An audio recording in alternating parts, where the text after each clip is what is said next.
Kaixo, gaur beste amaiera artistiko bat. Baitare Platov anaiena.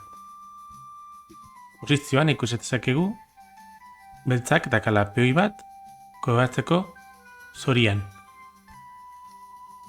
Baina, ariketak esaten du txuriak irabazi behar dula.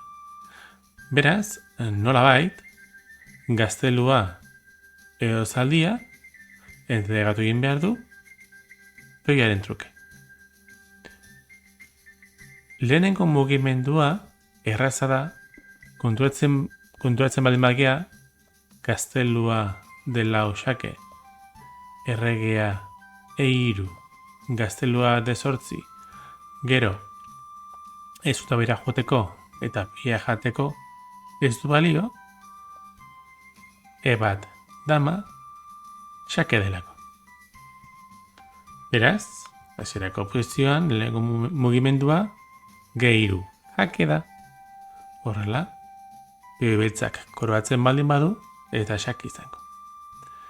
Hemen, beltzak bi aukera nagusi ditu.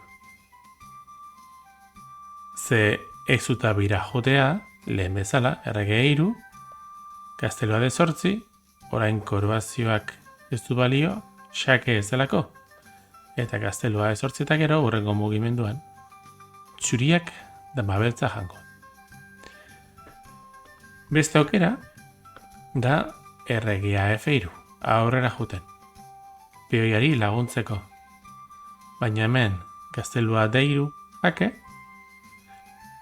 orain F2 edo bigarren hilerara juten baldin bada gaztelua D2 eta peoia jango du hurrengoan, pei hori hiltzuduta dagoelako.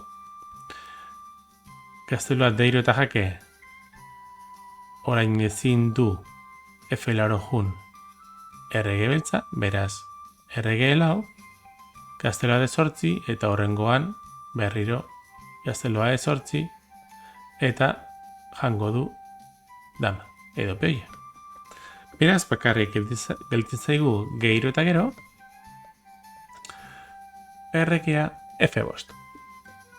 Orain beste xake man behar da, ze oraindik ezin dugu ez eta bera jun, beraz gaztelua de 5 xake, eta hemen berriro bi aukera daude.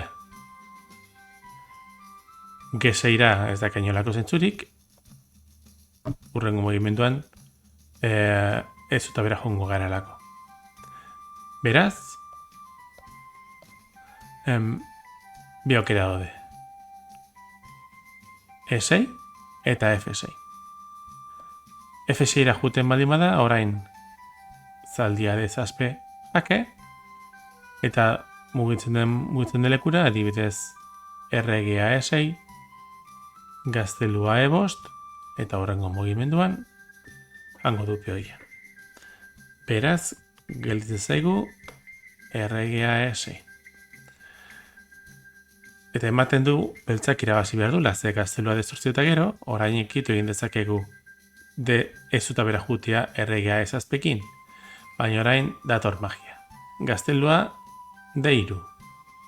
Orain behar duta dago koroatzera beltza, bat dama, gaztelua 3 xake, xake bikoitza, o xake, dama ere erasotuta dagoelako, dama E3 eta zaldia de 5 xake. Eta dama ere erasotuta dago, dama irabaziko du zuriak, eta amaiera hau irabazita dago. Eskerrik asko hori egoteagatik eta hurrengo bideo arte.